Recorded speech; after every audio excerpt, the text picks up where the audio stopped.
വൃശ്ചിക വേലിയേറ്റം കുട്ടനാടിനെ വലിയ പ്രതിസന്ധിയിൽ എത്തിച്ചിരിക്കുകയാണ്.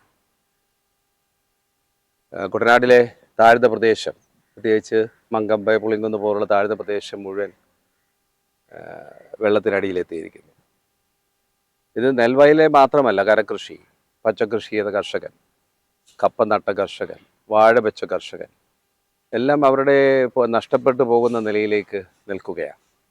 ഒപ്പം പുളിങ്കുന്നിലെ മേച്ചുരിപ്പാക്ക, പുളിങ്കുന്ന് കൃഷിഭവൻ്റെ കീഴിലുള്ള മേച്ചുരിപ്പാക്ക പാടശേഖരത്തിൽ വിത കഴിഞ്ഞ് 3 ആഴ്ച കഴിഞ്ഞ നെൽവയലിൽ അതിൻ്റെ ഏതാണ്ട് മുങ്ങുന്ന ഭാഗത്തിൽ ഈ വൃശ്ചിക വേലിയേറ്റത്തിൽ പാടശേഖരം നശിക്കാനായി സാഹചര്യം നിൽക്കുകയാണ്.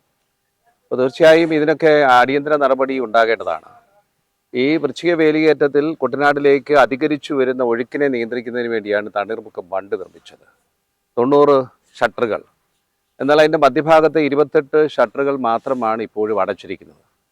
അടിയന്തരമായി ഗവൺമെൻറ് ഇടപെട്ടുകൊണ്ട് ഈ മുഴുവൻ ഷട്ടറുകളും അടച്ച് കുട്ടനാടിനെ രക്ഷിക്കാനുള്ള നടപടി സ്വീകരിക്കണമെന്നാണ് കേരള കോൺഗ്രസിൻ്റെ സംസ്ഥാന ഉന്നതാധികാര സമിതി അംഗം എന്ന നിലയ്ക്ക് ഇക്കാര്യത്തെ സംബന്ധിച്ച് എൻ്റെ അഭിപ്രായം അതാണ്.